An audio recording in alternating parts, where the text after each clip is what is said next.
సామూహిక ధ్యానంతోనే సామాజిక న్యాయం జరుగుతుందని గురు విశ్వస్ఫూర్తి భక్తులకు ఉపదేశించారు. ఈ కార్యక్రమంలో భాగంగా వికలాంగులకు త్రిచక్ర వాహనాలు, పేదలకు వస్త్రాలు అందించారు. అనంతరం సాంస్కృతిక కార్యక్రమాలు నిర్వహించారు.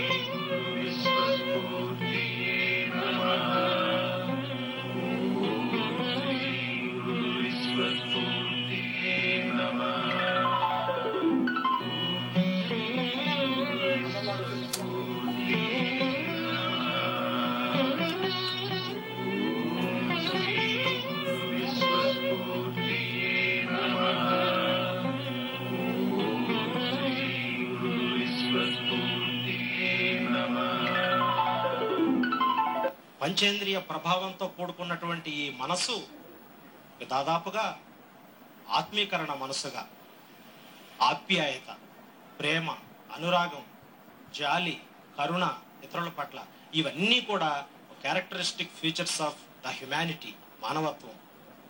పంచేంద్రియాలు ఉన్నాయి, పంచభూతాలకు సంబంధించినటువంటి పదార్థం ఉంది, అందులో కర్మేంద్రియాలు ఉన్నాయి, ఇవన్నీ జరుగుతూ ఉన్నాయి. అయితే అందులో ఉన్నటువంటిది ప్రాణశక్తి, ఆత్మశక్తి, అలాగే జీవాత్మ, స్పిరిట్, ఇవన్నీ వెరసి జీవం, జీవితం, మనిషి.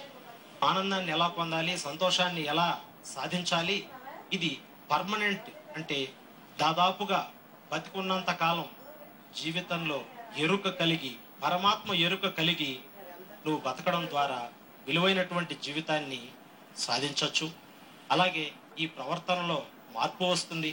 అందుకే ఈ ప్రాక్టికల్ ఫిలాసఫీలో భాగంగానే ప్రత్యేకించి ఇటువంటి విధానాన్ని ఎన్నుకొని సమాజం ముందు పెడుతున్నాను.